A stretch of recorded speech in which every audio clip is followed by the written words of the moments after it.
Hey, what's up, everybody? True Boxing here. Thank you for coming back to get hit with the truth. So today we are doing the state. This is my annual top 10s, but this is the state of the 122-pound Super Bantamweight Division. I finished doing my annual top 10s on that division, and you know, I decided to do the state of the 122-pound division to discuss, you know, where the kind of year the 122 had and what is coming up. Now, before we get into that, if you could smash the like button, leave a comment, or subscribe to the channel. I really do appreciate any and all support that I can get as I continue to build my channel here. So, yeah, the 122, you know, 122 was a big, you know, is a really good division. But outside of the top, the undisputed champion, Naoya Inoue, there's not a lot of, it's not deep, you know, in terms of guys you know are really good fighters. And Inoue cleared up the second best fighter in the division in Luis Nery, dominated him. So following that, you know, he went and beat a TJ Doheny. That wasn't really a statement there, but Naoya Inoue, without a question, is the #1 guy in the division. And there really isn't a good #2, not even close. There's no Naoya Inoue and a big drop-off after that. But, you know, I was disappointed that he didn't fight like Murajan Akhmadaliev, but I am happy that he's going to be fighting Sam Goodman, and that was on the schedule. So, you know, who's his undefeated mandatory challenger. Inoue isn't just caught up in money. Of course, he's a star. He wants the big money just like any other guy. But it's not just about that. He wants to stay undisputed champion. He wants to fight the best fighters. And, you know, that's why he makes his mandatories. And he's going to be doing that against Goodman, clearing up 2 more. The thing is once he moves on, I want these guys to be established, the other guys in the division. We had a couple fights where guys, you know, went after each other, like Picasso defeating Hovhannissian.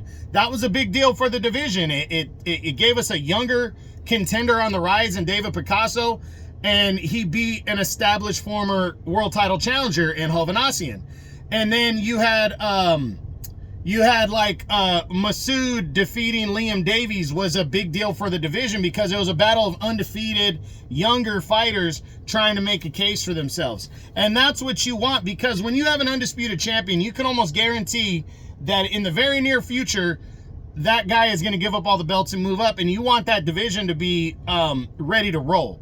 And so that's where I see 122. This year, I hope the super bantamweights can get a little bit more love so they can fight each other, but they have to take a chance, because the sad thing about an undisputed champion right now is you get a lot of these guys that they pay their sanctioning fees and in their respective, you know, governing bodies, and then they wait for their title shot, and they wait and they don't stay active. This is why my idea of the super mandatory makes a ton of sense, because with all the world title belts working together anyways, why not have your mandatory challengers fight each other to become a super mandatory, and then they will have really earned it, and then you have the top guys fighting the top guys underneath the king, the champion, the undisputed champ, and that makes those fights more enticing.